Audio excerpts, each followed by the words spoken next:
No data? No problem. With the lowest data rates in the country, have extra fun with SLT Extra GB. For more details, call 1212.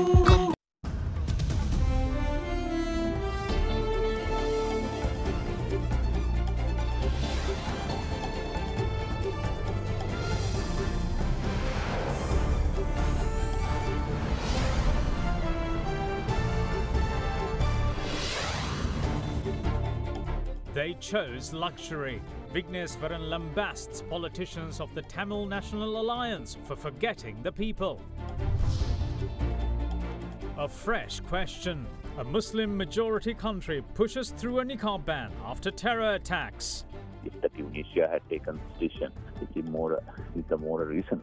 If there are particular security reasons for doing so, I don't think anyone can object. Can't give the entire cake. General Secretary of the Sri Lanka Freedom Party puts his foot down over unfair alliance demands. On the verge of an unceremonious exit, Sri Lanka struggling in their last World Cup match. All that and much more coming up on First at 9 this Saturday, the 6th of July 2019. මුහුණ සති කීපයකට කලින් Fair and Lovely men ගෑවට පස්සේ Marx අඩු වෙලා ෆෙයානස් වැඩි වෙලා. Marx අඩු කරලා ඔයාගේ ෆෙයානස් ස්ටෑන්ඩඩ් එක වැඩි කරගන්න. Fair and Lovely men anti-marks cream. From AdaDerana, this is AdaDerana First at 9. Live from Studio 24 in Colombo.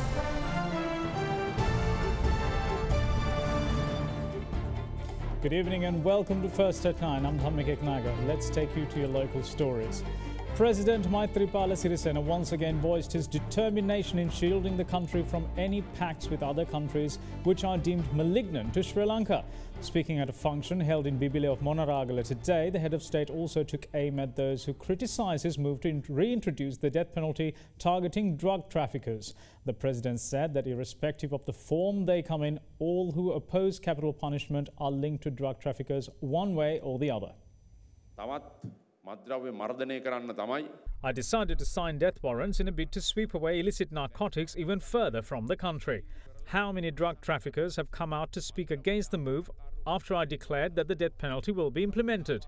It's the drug traffickers themselves who have gone to courts against this, and whatever the names of NGOs and civil organizations they have, they all function according to what drug traffickers say.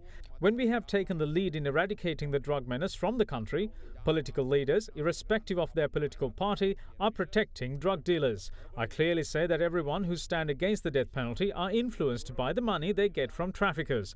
Some accuse that we are trying to betray the country by signing harmful agreements with other countries. There are rumours about a proposed SOFA, Millennium Challenge Corporation and a Land Act. But as the president elected by the people of this country, I should clearly state that I will not let any agreement which is harmful for the country to be signed. කිසිම විදේශ කිවිසුමක් අත්සන් කරන්න මම ඉඩ තියන්නේ නැහැයි කියන එක ඊටාම පැහැදිලිව මම කියන්නට ඕන. ඊටාම පැහැදිලිව. The Criminal Investigations Department has been granted permission by the court to visit the police hospital in Narahempita, where IGP Pujit Jayasundara is receiving treatment, and record his statement. Fort Magistrate Ranga Dissanayake granted the approval based on a request by the CID. A statement is to be recorded from the IGP with regard to ongoing investigations into an incident of criminal coercion against a police constable serving as the lift operator at the police headquarters in 2017. Jayasundara was arrested by the CID over his failure to prevent the Easter Sunday attacks and is receiving treatment at the police hospital.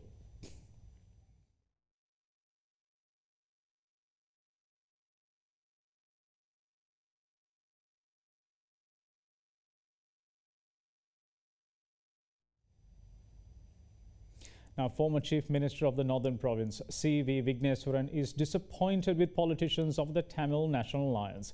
Speaking at the Nagarkovil yesterday, he said although he too represented them, things soon changed upon realising the reality. The former Northern Chief Minister accused other TNA politicians of developing a taste for a luxury life and turning their backs on the people. I contested for the Northern Provincial Council from the Tamil National Alliance. Following my victory, I thought that I will be able to support my people during my tenure as the Chief Minister. I also intended to work according to our election propaganda as well as my conscience. It took me a while to understand the truth behind everything. I realized that these policy declarations and speeches on political stages were fake documents made to deceive the public during elections. The very same party from which I stood for election was not keen in supporting the people, but propping up the government. Parliamentarians who aspire to inconvenience the government with searching questions instead took interest in living a luxurious life. I tried different ways to make it right, but they somehow covered it up and never turned towards the people. I later changed my mind and decided to gather people who wanted to work for people to embark on a journey alone. I built a party following the end of my tenure. Former President Chandrika Bandaranaike Kumaratunga believes that the Sri Lanka Freedom Party is no longer the party she or her parents knew. Her father, late Prime Minister SWRD Bandaranaike, was a founding member of the SLFP. Former President Bandaranaike's comments come at a time when there are efforts from both the SLFP and the Sri Lanka Podujana Peramuna to strike an alliance. Touching on the very topic, General Secretary of the SLFP MP Dayasiri Jayasekara stressed yesterday that protecting the party's identity along with a fair distribution of key positions are crucial if the two sides are to work hand in hand. Is the Sri Lanka Freedom Party expected to bow down to the Flowerbud and Mahinda Rajapaksa, saying that we're sorry for the mistakes we made? No. When I say things like this, they will hold media briefings the following day and say that I'm ruining everything. If we are joining them, we will do so ensuring that we maintain the identity of the SLFP. If we do not, we will become insignificant within the SLPP. When we worked for the SLFP after creating the government, we became traitors while they became heroes. What we're saying is, let's have the same again, with Maitri being the president while Mahinda Rajapaksa becomes the Prime Minister. The issue is the hatred of our brothers in the SLPP. If that hatred is alleviated and they agree to appoint Maithripala Sirisena the president and Mahinda Rajapaksa the Prime Minister, then that's fine. But if they want to appoint the president, the prime minister and give several key ministerial positions to their side, then how can we work? The Rajapaksa family rule was defeated in 2015. Are we now trying to introduce something which goes even beyond that? We are nobody's slaves. What has happened is that drug racketeers have become kings while the president's star had fallen. Has anyone filed cases against the death penalty in the history of this country? Meanwhile, former President Chandrika Bandaranaike Kumaratunga expressed her views on the current state of the Sri Lanka Freedom Party in Yakkala today.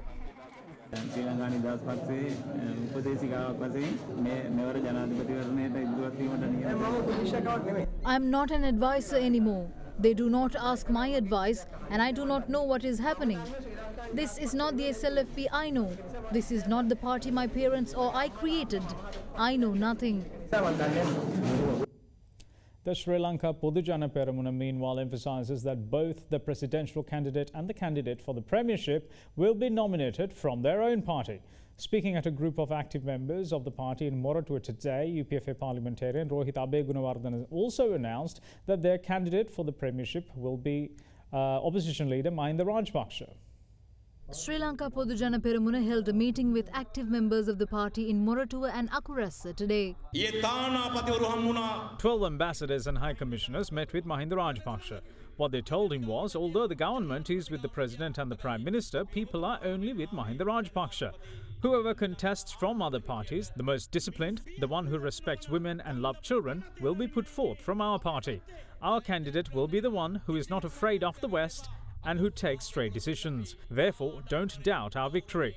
We will reveal our presidential candidate on the 11th of August with pride. Some question as to who our presidential candidate is. We will create a broad alliance, and as the leader of that force, Mahinda Rajapaksa will nominate our candidate on the 11th. I ensure that our candidate will be a leader who will be able to connect the North and the South. The presidential candidate will be put forth from the Sri Lanka Podujana Peramuna. I should clearly say that the candidate for the premiership will also come from SLPP. There is nothing to conceal. Our candidate for Prime Minister will be Mahinda Rajapaksa. Prime Minister Ranil Wickremesinghe is someone who attempts to remain in power, even if it means selling the country. He's not someone who is empowered by the public. Moving on with other local stories, Minister of Megapolis and Western Development PATALI Derana insists that a common law be introduced for all, especially relating to marriage, divorce and birth control. Speaking at an event in Ampara yesterday, the minister said that religious doctrines should be taken into consideration in the correct context. He also pointed to incompatibility of Arabian-style education in Sri Lanka. Many things could be written in Quran, and there are many things said by Nabi as well as the 25 saviors mentioned in Quran. Those words cannot be put into practice in today's world. The Old Testament of the Bible says eye for an eye and tooth for a tooth. In the aftermath of the Easter attacks, had our Catholic community adhered to those words, what would have happened to the country? Even in Buddhist doctrines, members of the clergy are asked not to indulge in music, drama and so forth, but we do it. Even though religious leaders make various statements, we should know that we're living in a society. This country should be brought under a common law. We shouldn't have different land laws as well as marriage laws. When a 16-year-old consummates, you cannot call it rape in one part of the country while labelling it as a marriage in another. If we are to move forward in this country, we should have a common law for marriage, divorce and birth control. If citizens are fashioned as done in Arabia by educating them at madrasa schools, they can no longer be a citizen of this country. We should have a common education system that will help the growth of the people.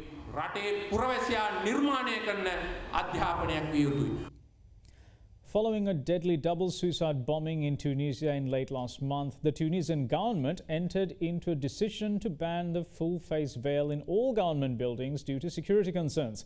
Now, this decision is very similar to which Sri Lanka made when President Maithripala Sirisena banned the NIQAB following the recent Easter Sunday attacks via the Emergency Act. The latest development further prompts the question whether this is an effective method to counter terrorism. Speaking to First at 9, President's Counsel Ali Sabri said that the practice should be banned in Sri Lanka. Founder and Executive Director of Centre for Policy Alternatives, Dr. Pakiswati Saravanamuthu, however, is of the view that should the legislation be tabled to ban the garment, then it should be done in agreement with the Muslim community in Sri Lanka. Tunisia has barred women from wearing the full face veil or niqab after the latest suicide attack in the capital Tunis at the end of June, which left 2 dead and 7 wounded. Witnesses said the suicide bomber who blew himself up on Tuesday was disguised in a niqab. It was the third such incident within a week and came as Tunisia prepares for autumn elections and at the peak of a tourist season in which the country hopes to draw record numbers of visitors. Islamic State has claimed all 3 attacks. Recently, Sri Lanka too banned face coverings in public following a spate of suicide attacks on Easter Sunday that killed at least 250 people and injured hundreds. President Maithripala Sirisena said he was using the emergency laws to impose the restriction, which came into effect from the 29th of April. According to a statement, any face garment which hinders identification will be banned to ensure security. But is this an effective method to counter terrorism, which is becoming a global threat, or can it be seen as an infringement of one's human rights? We sought the views of human rights experts on their thoughts following the decision taken by Tunisia, which is predominantly a Muslim country. I've been saying this, it's not necessary. It's a security threat and it's not a mandatory requirement of Islam, and hence Muslim community on their own should have withdrawn this and should have encouraged it. And now that we have experienced some sort of an extremism in our country and terrorism, unfortunately linked to the Islamic terrorism and following worldwide, even if the Tunisia had taken this decision, it's the more reason that Sri Lanka should take a clue from this and should ban. I am for a ban on that in public places. Yeah. Speaking to First at 9, founder and executive director of the Centre for Policy Alternative, Dr. Pakiswati Saravanamuthu said that if legislation is to be passed banning the burqa garment, it should be done with the agreement of the entire Muslim community.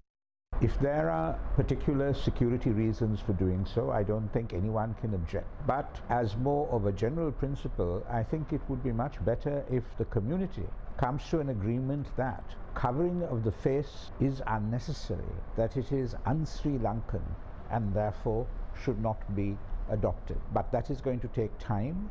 I think we can pass legislation prohibiting it, but it's much better if it happens out of persuasion, out of conviction on the part of the community that This is not a very Sri Lankan practice and therefore should be abandoned.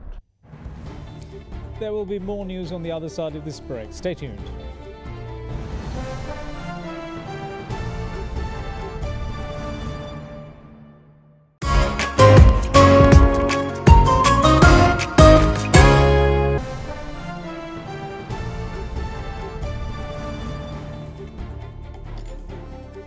Welcome back. You're watching First at 9.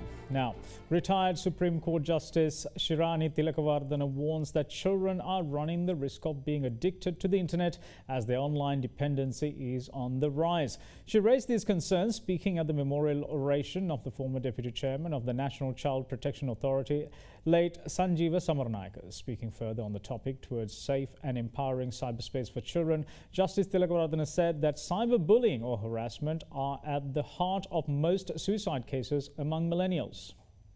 You will find that as children grow up, this is about the dependence of child on the internet across the globe. These are not Western children. This is our children. So at 8 and 9, it is 35%, and then it goes up. 10 years, it goes up to 39%, 46% at 11 now, 12, 54, 13, 71, then 14 is 70, you can get it getting higher, 15, 73, and at 16, 77%. And then it comes down a little. With all the ages, you will see that if you take an average, it is 55%. Justice Tilakawardena also elaborated on online sexual abuse of children and its consequences. So child pornography today is non-commercial distribution of child abuse material. It can be commercial, it can be non-commercial. This is given for free. If anything says free on the internet, remember, you are the product that is being sold. So online sexual abuse occurs, commercial sexual exploitation, solicitation, and grooming. And grooming is what is happening in the bedrooms of your children and grandchildren today. Because they come in innocent and they are groomed. They are groomed to fit in. Completely mindset is changed, and that is why today, this last year, has seen more suicides in every continent of the world than any time before. You get cyberbullying or harassment, and this is why I tell you, be careful how you deal with your young children. So online sexual abuse is what? Online sexual abuse is then forcing or luring or persuading children to take part in sexual activities offline and online. Because once you have terrorized the child is yours. Because they'd rather go and meet a stranger than come back to a mom and dad who have no communication. And you young people know how difficult it is to communicate sometimes with your parents. Speaking further, she also questioned parents as to how attentive they are to the feelings of their children. So the children who harm are mainly motivated. The children who get involved is loneliness. Is your child lonely? How much time? What is your communication with your children? Do you talk to them about sex? Do you even tell them these are the dangers? The Colombo Municipal Council is partnering with the Embassy of Netherlands for a car-free day in Colombo. This will be the pilot project of the first car-free day in Sri Lanka. Accordingly, the date is set for the car-free Colombo on Sunday the 14th this month, and everyone is invited to join on foot, on bicycles, skateboards, simply anything that is not motored. The intention of the organisers is to reduce dependence on motor vehicles while promoting a healthier and a more urban lifestyle. You know, the Dutch, we live on our bikes almost. I mean, we love our bikes. So I also have my bike here, and I cycle in the city. And I can see it's sometimes quite dangerous to cycle in the city because they're not used to bikes. But it's such a beautiful city. You have so many trees. I mean, there's shade to cycle under the trees. So you would like to promote it more. And right now with climate change happening, that you would like to contribute to a cleaner planet. So, I mean, it's like a win-win. And in the Netherlands, we really have discovered that riding our bike really contributes to a healthy population. I mean, it really extends your life to be on your bike every day. The children on their bike, it really contributes. But I realize, I mean, this is not the Netherlands, this is Sri Lanka, and this is Colombo. And to start somewhere, I thought, okay, to have a car-free Sunday, what you see everywhere, because they always start here with the climate. It's too hot. Well, I mean, if Jakarta can have it, if Kuala Lumpur can have it, Colombo must also give it a try. And you start in this area, you always can look at other areas, other cities even. And right now there are worldwide more than 200 cities that already have this kind of initiative. And from there you can take it forward. So yeah, we have the bikes are really, because the children bike to school. Right now even the ministries in The Hague, I mean, there's no parking place, so they make you ride your bike. You get money for a bike. There's no parking place, so you use public transport and the bikes.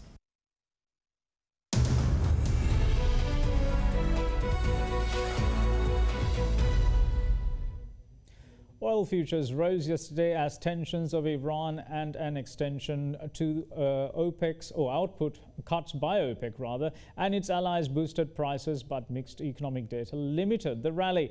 Brent crude futures settled at $64.23 a barrel, up 93 cents. US West Texas Intermediate, meanwhile, settled at $53.51 a barrel, up 17 cents. Both benchmarks were down for the week as concerns about a slowing global economy outweighed risks to supply. Brent recorded a 3.3% weekly loss and WTI shed roughly 1.8%. The US-China trade war has dampened prospects of global economic growth and oil demand, but talks resume next week in a bid to resolve the deadlock.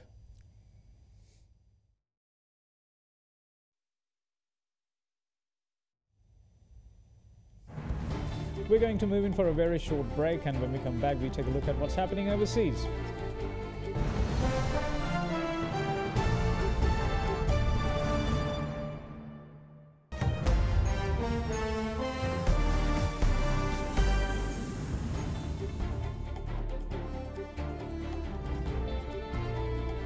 Welcome back. You're watching First at 9. Now, a 7.1 magnitude earthquake has rattled parts of Southern California, the biggest tremor to strike in 20 years. It struck at the shallow depth of 0.9 kilometers, and its epicenter was near the city of Ridgecrest, about 240 kilometers northeast of Los Angeles. A 6.4 magnitude quake hit the same area on Thursday at a depth of nearly 11 kilometers. Seismologists believe that the quakes could continue as it's part of a quake sequence. The earthquake was felt as far away as Los Angeles in the neighboring state of Nevada and over the border in Mexico. Fires have broken out and emergency services are responding to calls across the state after the quake. The San Bernardino County Fire Department said reports suggested damage is more significant than Thursday's quake and said they were tackling blazes and gas leaks.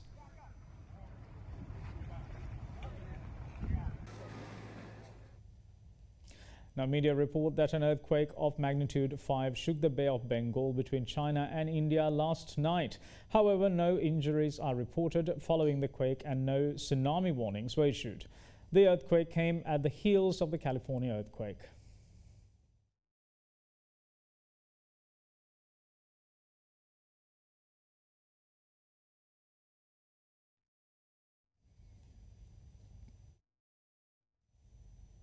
Now, a life-size wooden sculpture of the United States First Lady Melania Trump was unveiled near her hometown of Sevnica in southeastern Slovenia yesterday. The piece has been commissioned by the Berlin-based American artist Brad Downey as part of his exhibition exploring Trump's roots, as well as sensationalism and censorship of global media. Downey brought a large linden tree next to Sava River in the village of Rosno, some 8 kilometers from Sevnica, and chose a local folk artist who created the sculpture in the trunk of the tree, which is still rooted in the ground.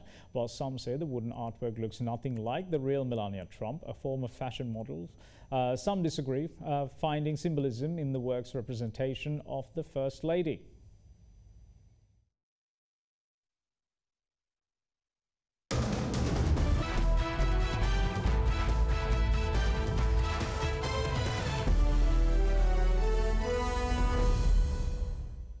Over to Headingley, where Sri Lanka is taking on India in the ICC Cricket World Cup. Sri Lanka, batting first, scored 264 runs for the loss of 7 wickets. Playing their last game of the 2019 World Cup campaign, Sri Lanka got off to an ugly start, with the top 4 batsmen being dismissed for just 55 runs. Coming into bat, experienced hands of Angela Matthews and Lahiru Tiriman were the saviours as they put on a 100-run stand, with Matthews going on to score a century. India, however, looks seamless in chasing 265 as they're currently on 189 runs for the loss of 1 wicket. Now, the National Gymnastics Association of Sri Lanka has charged a sum of 250,000 rupees per athlete participating at the World Gymnastrada 2019 hosted by Austria. However, it has come to the attention of AdaDerana that the group of athletes were charged despite conditions imposed by the Ministry of Education to not obtain any money from the participants, as the Austrian Gymnastics Federation had financially sponsored the tour. Held every 4 years, World Gymnastrada 2019 will kick off in Dornbirn, Austria tomorrow, with the participation of 63 countries. 30 athletes from 4 leading schools in Colombo were selected by the National Gymnastic Association and the Schools Gymnastic Association. However, approval should be sought from the Ministry of Education due to the athletes being students. Accordingly, the National Gymnastic Association sought permission from the ministry while also producing an expense estimate of 250,000 rupees charged from each athlete, which includes 140,000 for the air ticket and 110,000 for accommodation and food. The National Gymnastic Association had collected the money from the athletes in a backdrop where the Austrian Gymnastic Federation had borne all the expenses for the tour. In reply, the Education Ministry, however, had emphasized that association must not charge any money from the athletes. The National Gymnastic Association had then moved to send a letter to the Ministry of Sports, also seeking approval for the tour. Regardless of the conditions imposed, the Gymnastic Association never hesitated to collect money from the athletes. What will Sri Lanka's tomorrow be if authorities resort to such corrupt practices?